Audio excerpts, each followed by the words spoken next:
大家好，我係 Mr. Manso。今日會為大家講呢就係 Mastering Mathematics Exercise 11B Question 20. It is given that root v varies inversely at w cube and v equals 1 over 46 when w equals 6. Part A. Express v in terms of w. 咁冇乜特別嘅啫。Root v varies inversely as w crib， 冇乜特別啫，咪即係個 w crib 喺下格咯 ，w 嘅三尺喺下格咯。代翻套數字落去咯 ，w 位就係擺6，v 位就係擺1 over 64。好啦，咁呢個呢，取咗開方根之後呢，就會1 over 8啦。咁樣6嘅3次就係216啦，兩個份數相等，交叉相乘。咁你會計到呢。K 呢就會等於27嘅，咁當然啦，又話 Mr. So 乜你咁渣㗎？你用交叉相乘，點解唔乘咗216個對面啊？呢個冇乜所謂嘅，悉隨尊便嘅啫。諗住發達啦，擺翻個 K 位就擺27落去呢，咁我咪做咗最後答案啦。你錯啦，呢個唔係最後答案，因為人哋叫你 express v in terms of w， 即係話 v 係主項，而家呢個係根 v 喎，咁點算啊？當然係根嘅敵人就係二次啦，咁咪左右手一齊取二次咯。成個份數二次，即係分子二次，分母二次啦。27嘅二次我都背咗㗎啦，729。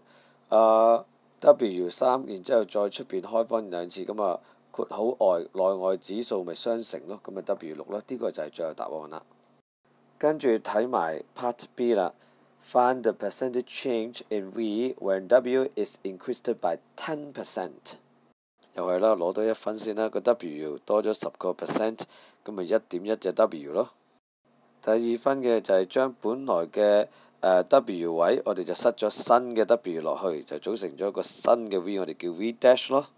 咁同今日課堂一樣呢，照板煮碗呢，將一個份數拆開做兩個咯，1乘729做翻729，呢度就係1.1隻 W 6次，咁咪即係話1.16次乘以W 6次咯，你拍計數機1 over 1.1嘅6次，咪就係大概0.56447咯。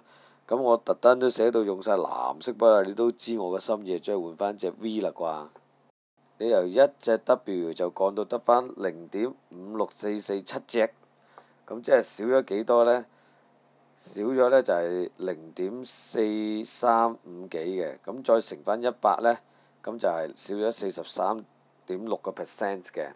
咁最後你當然啦，你要寫翻條式啦，然之後做翻個總結啦。It decreased by 43.60%， 咁樣就搞掂噶啦。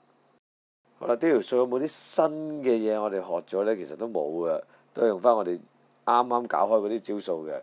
所以呢條數係鑽石題呢，最難明嘅地方就係點解會係鑽石題。多謝大家，拜拜。